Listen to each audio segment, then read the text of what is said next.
In this video, I will be showing you how I delete my ChatGPT account permanently if I ever decide to start completely fresh or move on from the platform. I'm starting right here on the home page, and to begin the process, I'll move my cursor down to the bottom left corner of the screen and click on my profile name. From the menu that pops up, I'll select Settings to open up the account configuration window. Once the settings window is visible, I'll look at the sidebar on the left-hand side and click on the section labeled Account. From here, I'll find the section for account deletion and click the red Delete button located right next to the Delete Account option. As soon as I click that, a confirmation window will appear, providing a very important warning that this action is permanent and cannot be undone.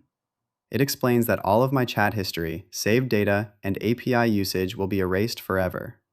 To proceed with the security check, I'll first need to type my registered account email address into the first text field.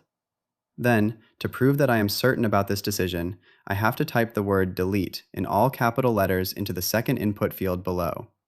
Once both fields are filled out correctly, I would click the final confirmation button to submit the request. After the process is complete, my account will be deactivated and eventually removed from the system entirely.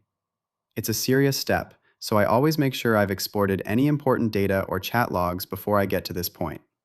If you found this walkthrough helpful for managing your account and digital footprint, please consider liking the video and subscribing for more quick AI tips and tutorials.